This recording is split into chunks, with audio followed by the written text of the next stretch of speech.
cash condition standard state. He came over to you. It's secure. You guys are in a non-hostile environment, so he's conscious. He's all that stuff. All right. So first thing you got to do is apply the occlusive dressing. So for testing day, every soldier will have a tap system. All right. They won't have a London Bridge tack thing. Nope. It'll just be standard taps. So what you'll do is you'll unhook the taps. All right. If you want, you can slide it down, or you can unbutton it or unhook it all in general. Right. And just flip it over them, and then you're gonna just undo the first layer of clothes. All right. It's cold out. We're not gonna make them go all the way down, and it's just less work for you guys. And then your wound is gonna be usually just a piece of tape, maybe with like an X on it. But at the end of the day, we know that that's not part of the uniform. So boom, that's the injury. So what you need to do is create a temporary seal. All right. So your temporary seal can be the back of your hand, can be the front of your hand. I don't care, either or. You guys will see during these lanes, some people say use the back of the hand, because then if you have to work and you have to do anything, you can rip stuff, do that, but at the end of the day, it's in sequence. So if you put your hand down here and you drop your gauze, you're like, shit, I gotta get a new one, and you do this and you're like, fuck, I can't, oh no. Remember, it's in sequence, so apply a seal, wipe away. So you haven't technically gone out of sequence until you do that wipe. All right, so boom, you wipe away all the dirt and debris. Don't put your dirty hand back on that wound. And then you'll apply the chest seal. All right, doesn't matter which way, this way, that way, this way, doesn't matter. Just put it on. Boom, you put it on. Now you have to finalize it, put it in that fourth space. Before you do that though, you need to make sure you verbalize or tell him, I'm going to put the fourth piece of tape on the exhale, or hey, can you exhale for me? All right, he exhaled. Boom, you've now just successfully completed the first half. Now he is conscious, he can sit up. All right, can you sit up for me? But it's up to you, right? Because some people don't like to work like this, right? So you can do it that way, or sit, lay back down. Hey, could you roll over on your non-injured side? Boom. So that way, from here, it's all right here, right in front of you. All right? So same thing that you did on the front, it's the same thing you do on the back. Apply that temporary seal, hand, wipe away any dirt and debris. Make sure it's a new one. There's gonna be 4 of them in there. All right, so whatever's in the bag is clean. So like I said, I used this one earlier. Store it out of the bag so that way you don't gotta worry about it ever again. Wipe away.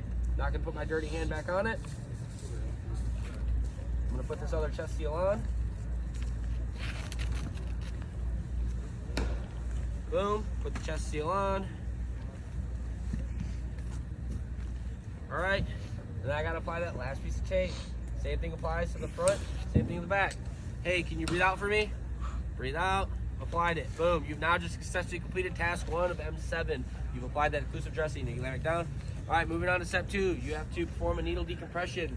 All right, before you perform it though, we gotta make sure he actually needs it. So we have to identify 3 of the 5 symptoms. All right, so easiest ones I'm gonna tell you right now are bluish skin, feel his chest, look at his chest. All right, so when you say bluish skin, the grader's gonna state mild you observe mild stenosis. When you feel his chest, they're gonna say you like a popping, crackling sensation in his chest. And then when you look at his chest, they're gonna say you notice the unequal rise and fall of his chest. Something along those lines, right? Those are the easiest 3. Or you could question the casualty and you can ask him, hey, are you okay? Hey, are you having pain on your wounded side? Are you bleeding from your mouth, right?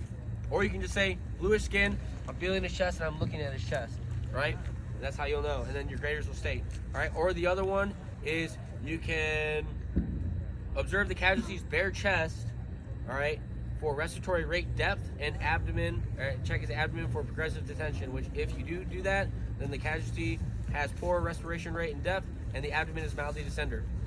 Or you can just do bluish skin, feel his chest, look at his chest, right? Easiest one. So you've done those 3, it's totally on you. From there though, you'll go into the torso, right? So with your torso, they will match the dummy, or they will match the actual person you're performing the chest seal on, right? So if you want, you can work on them over here. You can be like, hey man, I'm gonna put this on your body. Some people like to do it just so that way they don't forget it, or it's just, you know, that way they just have to only do this much.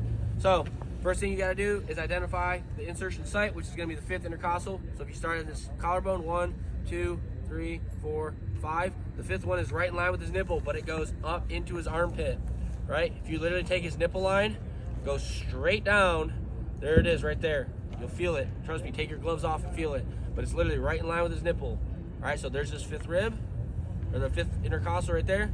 Boom, right there. All right, so get out my MPD, or my needle D. I got my trusty little alcohol wipe. You will rip off the alcohol wipe and actually clean it for testing.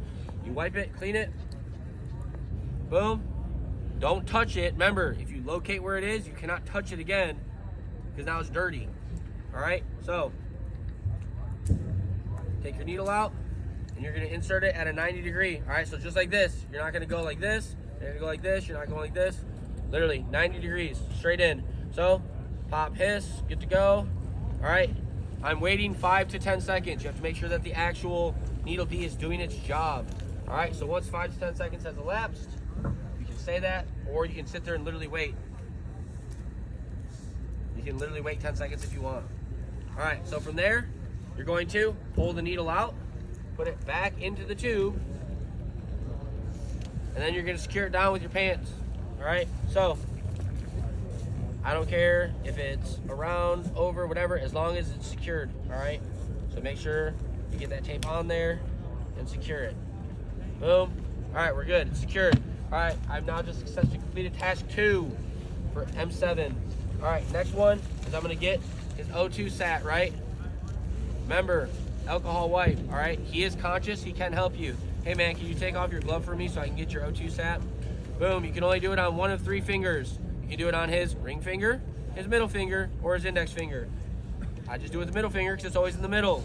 Wipe, wipe, wipe. Remember, there's a little groove for your finger that goes in there, right? So, put it on. You have now just successfully completed task 3 of M7. Now you move on to the TCCC card. All right, so going on the TCCC card, again, best way I usually say to do it is just do top to bottom, top to bottom. All right, so start at the top, evacuation category, he's gonna be urgent. All right, go down to date, you gotta put today's date, which is the 22nd, and then Jan, so Juliet Alpha November, the year will already be in there. Put the time, go down to mechanism of injury. He's got a gunshot wound, it tells you that in task condition standards. Going into the actual injury. All right, big thing with this that people get wrong all the time is they'll mark where the injury is right on the front, but the back is what gets them because this is a flipped image of their back.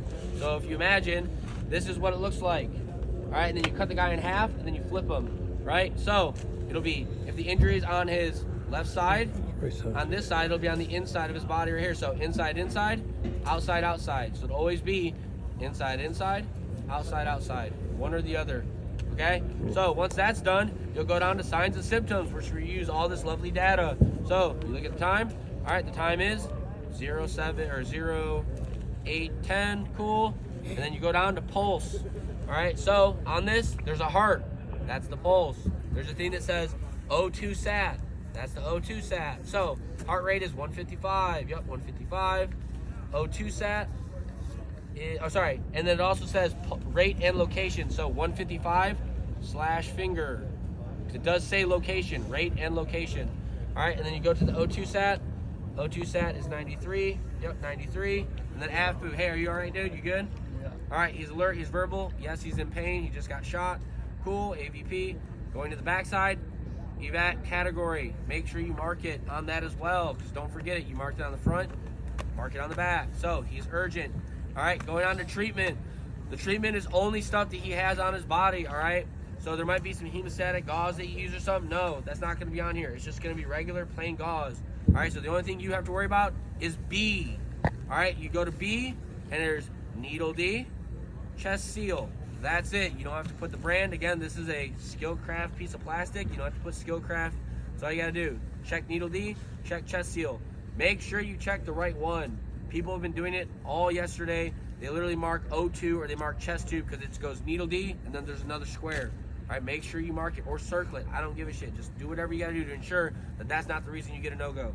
All right, once that's done, I don't need to see any notes. All I need to see is your last name, your first name, and your last 4, and then you secure it to the casualty. All right, securing it to the casualty is securing it to the casualty. So let me see your wrist. That is secure. All right, remember, he just got shot, right? So if I tell him, hey, can you hold on to this? And he dies or he goes unconscious, he will then lose the ability to grab stuff, right? So then he loses the ability to grab it and then it falls off and it blows away in the wind when the bird comes or something, right? So secure it to his wrist. That's why we have these lovely rubber bands. All right, so just secure it to him. And then once you've done that, you successfully completed M7. You guys